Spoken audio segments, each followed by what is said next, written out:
luego nos vamos a ir hacia la modelación basada en agentes, ¿no? Bueno, entonces vamos a empezar.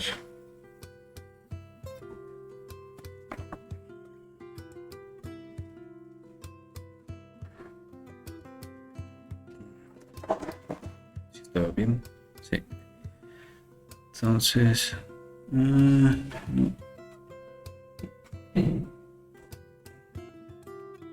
Esta parte de modelos compartimentales está en el libro de Murray, el de viene una parte en el libro de Murray que está más o menos.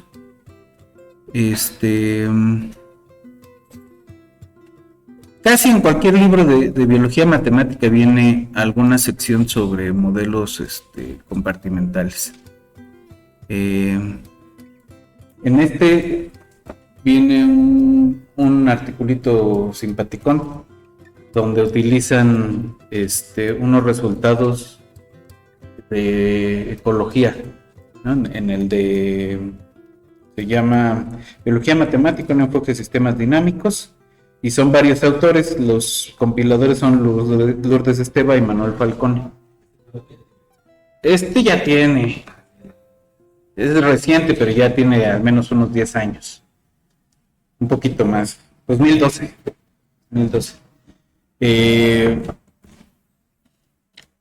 En los libros que les subí está el libro, no me acuerdo el título, debe decir algo de biología matemática, pero la persona que lo escribe se llama Maya Marchetba.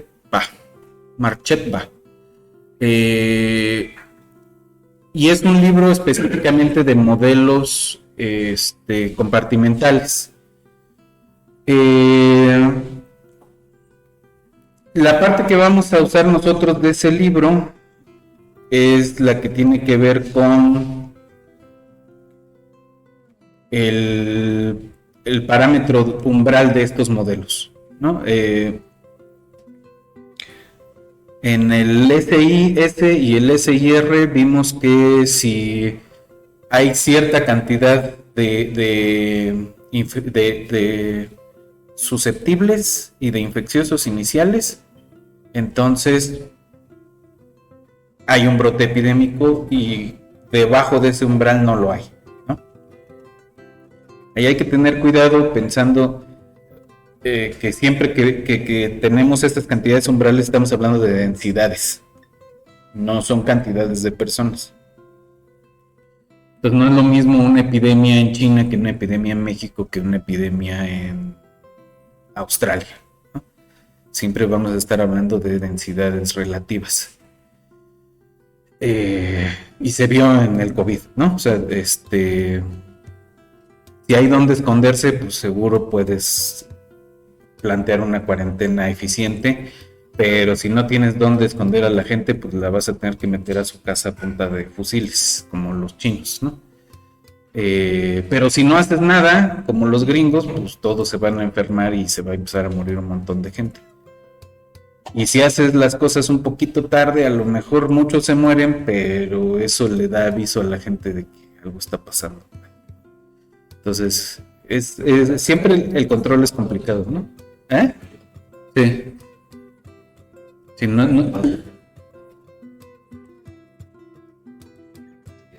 Sí. Sí, o sea, no puede durar tanto la cuarentena, ¿no? Los efectos económicos son terribles. Y digo, ahí son personas, estamos hablando de personas con salarios, pero cuando estamos hablando de personas que viven del comercio, como en México, pues fue muy muy duro el golpe en el comercio pequeño y mediano, en todas las ciudades de México, ¿no? Todavía hay gente que no se levanta de eso. Ya cuánto tiempo pasó. Entonces, pensar que es nada más un juego de quién se infecta y quién no, pues es no entender el problema. Bueno, pero sí, en el de Maya Marchetba vienen un montón de variantes de estos modelos para distintos propósitos y viene una discusión interesante sobre el parámetro R0. Cuando el parámetro R0 lo podemos calcular así directamente, o necesitamos un algoritmo distinto. Ese lo vamos a revisar con cuidado. Es un algoritmo de matrices.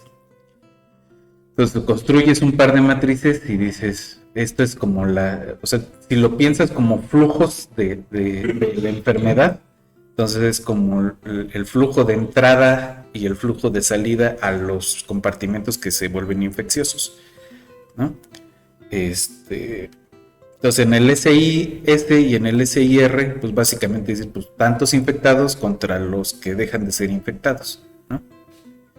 Pero cuando tienes los que son infecciosos con sintomatología, los que no tienen sintomatología, los que son nada más expuestos, pero que ya están empezando a infectar y los que no, entonces tienes que considerar como todas esas variantes y ya calcularlo directamente se hace complicado.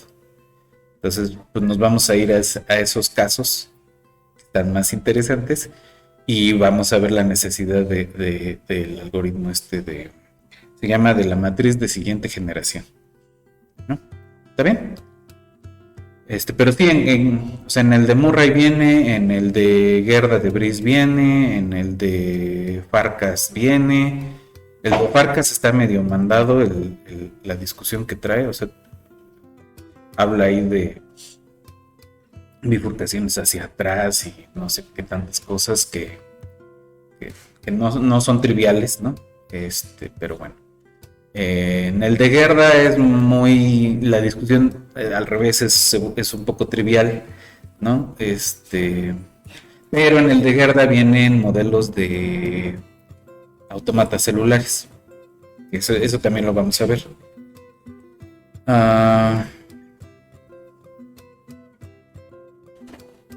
Sí, está bien. Bueno. Entonces hoy quisiera ver el modelito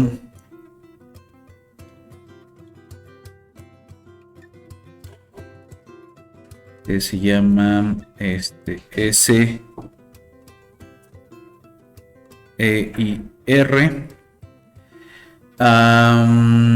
Y si me da tiempo quiero ver un resultado. Creo que lo vimos en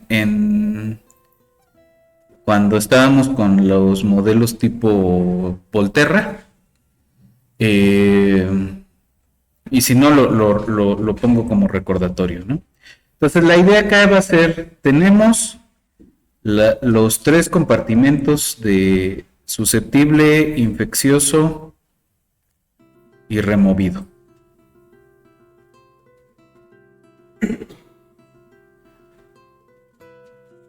¿No? Como en el Kermack-McKendrick. Y vamos a tener una cajita más que es la de los expuestos. Entonces la E son expuestos. Entonces vamos a tener los susceptibles. Si tienen contacto con alguien que estuvo expuesto, se pueden cachar el bicho, y todos los expuestos en algún momento se van a infectar, y una vez infectados pueden recuperarse o en el peor de los casos se mueren y ganan inmunidad, ¿no? Entonces te parece mucho en la dinámica, ¿no? O sea, pasas de una caja a otra y no hay regresos. Y vamos a considerar tasas constantes, ¿no?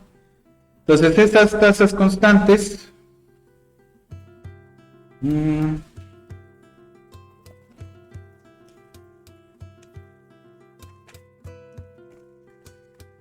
para esas tasas constantes vamos a ver cómo se comportan, ¿no? Ya lo hice. SIR.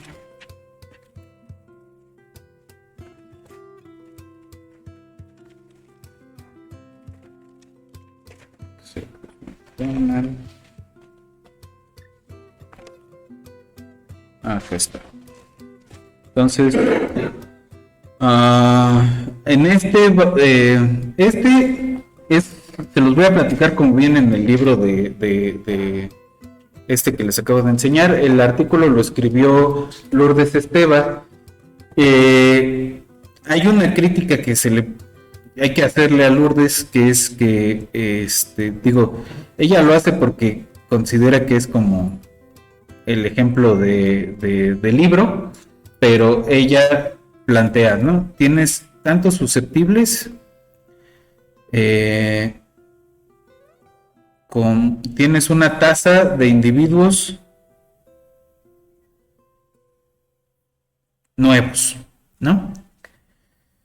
Y entonces esos individuos nuevos van a exponerse si alguien hay un infeccioso que tiene contacto. Entonces una parte interesante es que aquí dice, pues esos son una proporción de todos, ¿no? Y luego hay unos que se van a morir. Y entonces aquí es la crítica, ¿no? En este modelo, en principio meten tasas de individuos nuevos, de reclutamiento se les llama, y tasas de mortalidad, pero pues es la misma tasa, entonces es como no hacer nada, ¿no? En general las tasas de mortalidad son mucho más bajas que las tasas de reclutamiento, en general. Salvo algunos casos muy típicos, por ejemplo, de enfermedades de transmisión sexual. El VIH en algún momento tuvo una tasa de mortalidad mucho más alta que la tasa de reclutamiento y por eso era espantoso, ¿no? Claro que el tiempo entre la exposición y la infección pues era larguísimo y eso permitió hacer un desarrollo biotecnológico importante que ahora permite que muchas personas infectadas con VIH pues nunca se enfermen. Bueno, si la tasa de mortalidad es más grande que la de reclutamiento, no es muy fácil que desaparezca. Pues desaparece la población, sí. Se mueren todos, sí, se mueren todos y ya no hay enfermedad, sí. Como la de unos plátanos. Plátanos que se infectaron los árboles, se contagiaron todos.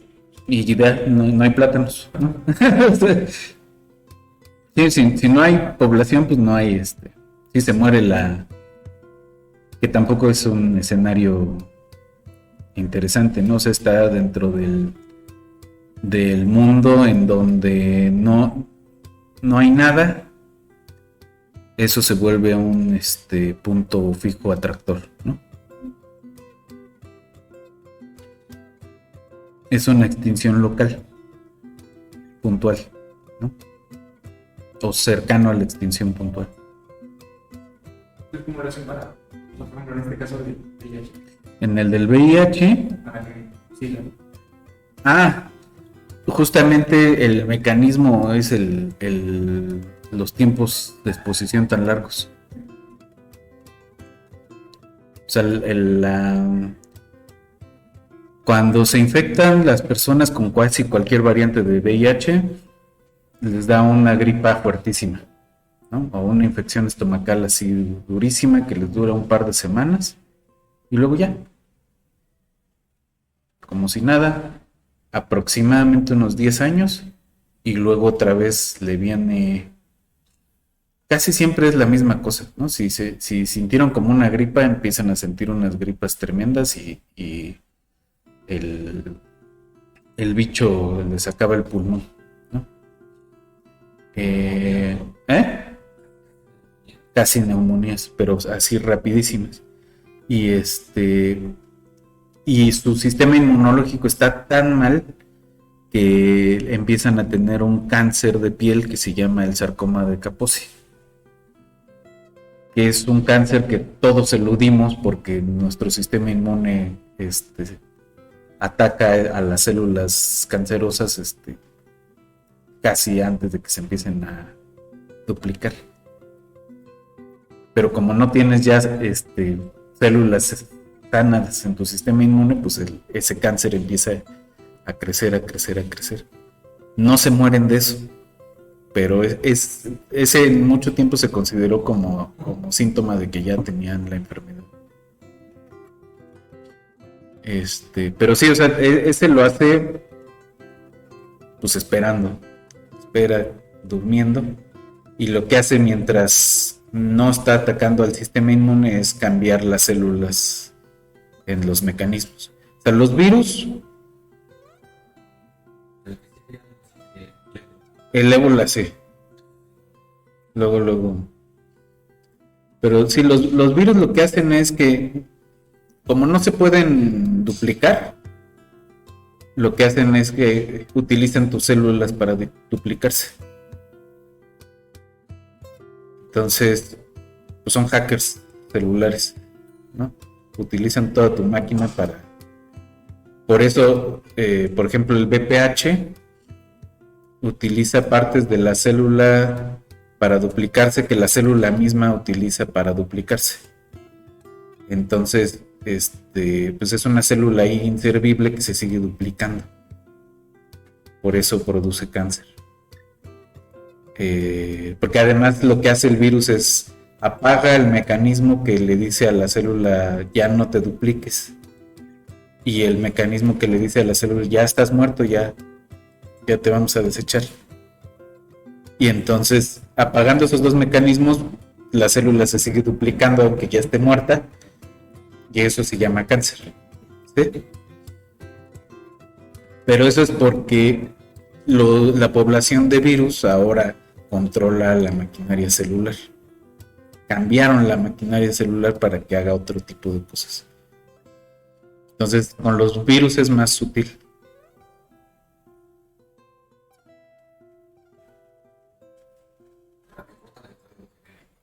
Uh-huh.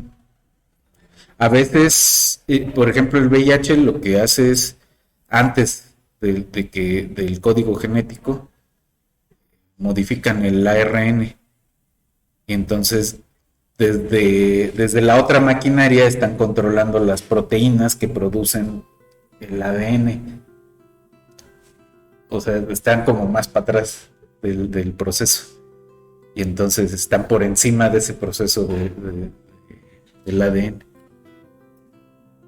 Pero bueno, podríamos seguir hablando toda la semana de ese tipo de mecanismos. Pero sí es interesante. Los hongos hacen otra cosa completamente. Y son difíciles de matar. Porque eso sí tienen su propia maquinaria. Eso no necesitan de tu cuerpo. Se alimentan de tu cuerpo de varias maneras, pero no necesitan de tu cuerpo para duplicarse. Es otro mecanismo diferente. Y luego hay los hongos que atacan bacterias y los virus que atacan bacterias y hongos. Entonces, ¿Cómo hay hongos que afectan? hay hongos que afectan a las personas, pues la cándida, el aspergillus,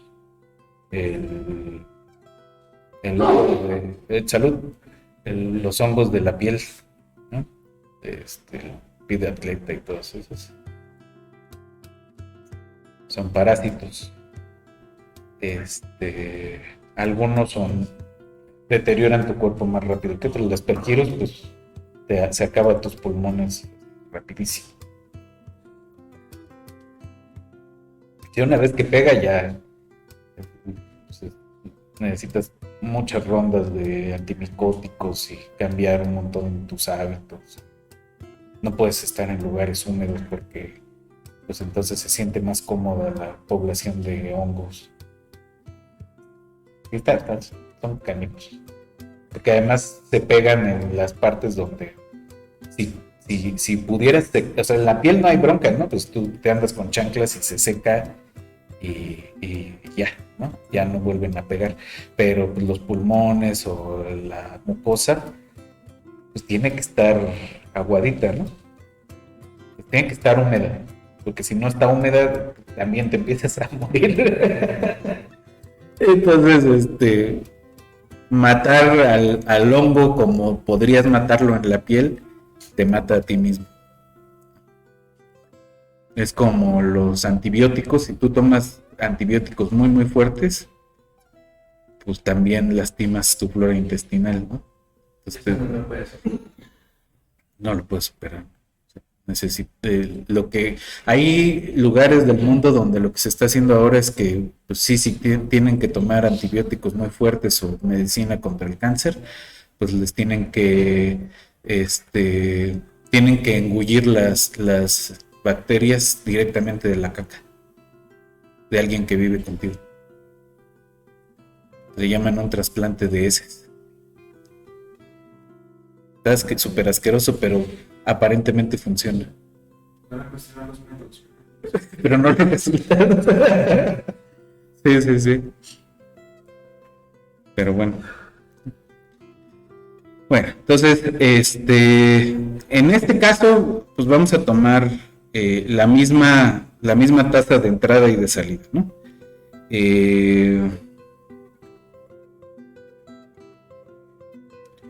Los expuestos, ¿de dónde van a salir? De los susceptibles que estuvieron en contacto con infecciosos, ¿no? Esos son estos SI sobre N. Y luego de esos, hay unos que van a desarrollar la enfermedad. Vamos a darle una tasa sigma E. Esos van a ser los que desarrollan la enfermedad y además algunos van a morir en esa etapa, ¿no? De algo que no esté relacionado directamente con la enfermedad, ¿no? O sea, son los que sufrieron accidentes o enfermaron de otra cosa. Luego los infecciosos, pues son los expuestos a tasa sigma que se enferman. A estos les vamos a quitar los infecciosos a tasa gamma que se remueven por la razón que sea. Y la mu va a ser la tasa de mortalidad. Y los removidos son los gamma I. Y de los removidos también va a haber unos que se mueran de cualquier otra cosa que no esté relacionada a la enfermedad, ¿no?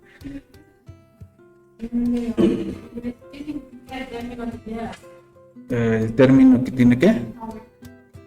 Estos son los que cachan la enfermedad, ¿no? Dejan de ser susceptibles porque tienen contacto con infecciosos, ¿no? Ahora, cuando tenemos las tasas de infección como proporciones del total, vamos a decir que es el mecanismo se me olvida el nombre, pero esencialmente es un mecanismo distinto al de ley de acción de masa, ¿no? Porque ya no estás tomando individuos contra individuos o densidades, sino proporciones, ¿no? Entonces, cuando hablas de proporciones, pues sí puedes considerar el producto como una media, ¿no? Una media aritmética. Entonces, este es, digamos, el trucazo para salir de la discusión de por qué ley de acción de masas. Ahora, cuando se tiene ese tipo de mecanismo suele proponerse un cambio de variables, ¿no? Entonces vamos a tomar todas las variables normalizadas. Vamos a tomar una S minúscula que sea la S sobre N, una I minúscula que sea la I sobre N, y todas las demás, ¿no? R es R mayúscula sobre N y la E es E mayúscula sobre N, y entonces la forma del sistema va a cambiar ligeramente. Vamos a llamarle S', y va a ser mu menos beta SI menos mu por S. Luego E' va a ser beta SI menos sigma E minúscula menos mu por E, la I prima es el análisis dimensional, sí. O sea, se están adimensionalizando las variables. La forma más chafa de hacer la dimensionalización, pues es hacer el normalizado, ¿no? Que acá hace sentido por la naturaleza del modelo, ¿no? Como estamos considerando clases de poblaciones, entonces podemos normalizar como primer acercamiento, pero no siempre nos va a funcionar, por eso sí es importante el análisis dimensional. Sí. En el S' de Ajá. nuevas computaciones, Sí, todas son S minúsculas. sí, todas son S minúsculas. Y como que nos estamos haciendo muy raros con las N. No sé. Con las N, sí. O sea, estamos metiendo unas Ns donde no iban las Ns para quitar sobre todo la N primera. Pero entonces nos va a quedar una N cuadrada en el término de contagio, ¿no? Entonces necesitamos la S y la I sobre N. Pero sí es una aritmética rara, ¿no? Pero es consistente. ¿Sí? Sí. Mu menos beta SI menos mu S. Luego la sigma E menos... Uy.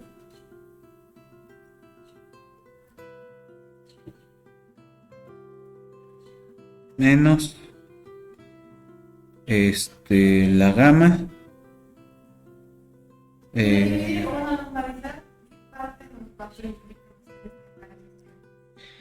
ese es un tema, ¿no? O sea, ¿con qué nos estamos quedando? Entonces, el problema acá es que nos estamos quedando con el promedio tomado en el promedio, ¿no? Entonces, no es nada más el comportamiento promedio, sino la media de ese comportamiento. Entonces, no nos está mostrando como gran cosa. Entonces, por ejemplo, ¿qué cosas se nos van a escapar en cualquiera de estos modelos? Se nos van a escapar los super contagiadores, digámosles, los super spreaders que dicen en los artículos. Se nos van a escapar los que tienen enfermedades inmunes y que van a ser los que se infecten así y mueran rápidamente. Se nos van a escapar de vista todos los problemas secundarios, ¿no? O sea, ¿se acuerdan que en el caso del COVID decían, tenemos una gripa, ¿no? Se ve como una gripa, pero hay un montón de personas que están reportando nomás un dolor de cabeza fuertísimo. Y a veces ni eso. La mayoría de las personas, ¿no? La media está perdiendo el olfato. Pero hay unas que les da el dolor de cabeza, a los 3 días empiezan a sufrir fiebre y a los 3 días tienen el pulmón colapsado. O sea, eso lo perdemos de vista cuando solo nos preocupamos por el promedio, ¿no? ¿Por qué se estaba infectando a esas personas así? Porque tenían principios de enfermedad metabólica, que tenían algún problema previo en los pulmones, y entonces se saltaba toda esta parte y entraba directamente a los pulmones.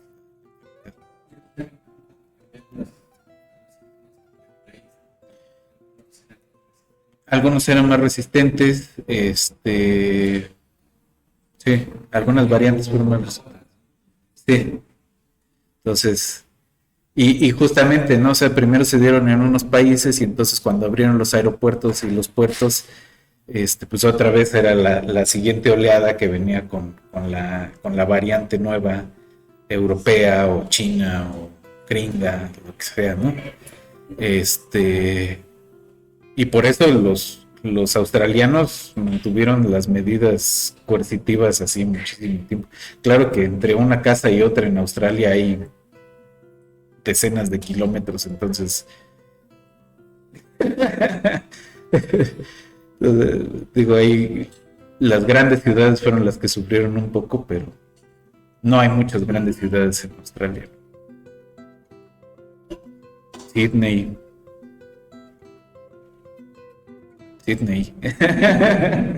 ¿no? O sea, la gente en Sydney sí se la vio un poco más pesada, pero mucha gente que trabaja en Sydney no vive en Sydney, ¿no? Vive en los pueblos alrededor de Sydney que son así casas separadas, varias decenas de kilómetros de sus vecinos, ¿no? Lo que sufren mucho ellos son los incendios forestales, porque o sea, no es como en México o en Brasil que llega, ¿sí? Y la fauna la sufren. Pero bueno, sí.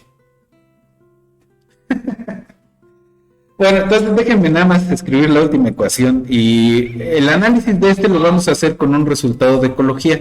¿Se acuerdan cuando hablamos de los sistemas de cooperativos y competitivos, ¿no? Y que esos a fuerza tenían un punto fijo que o era atractor o era repulsor, ¿no? Entonces vamos a usar eso mismo, pero el problema es que en un sistema epidemiológico no tenemos las matrices como en los competitivos.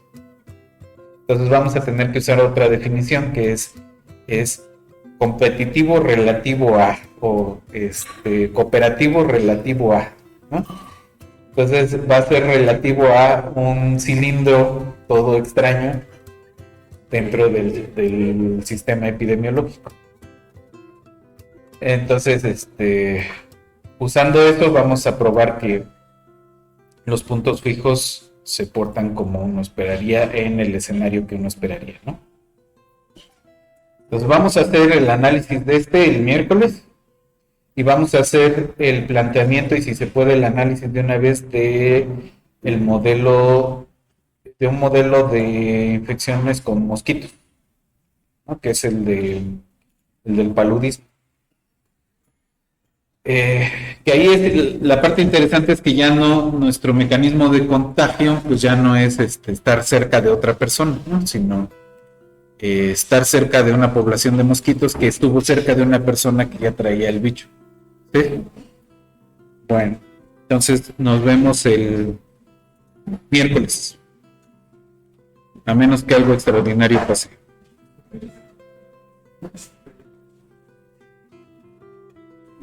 Sí.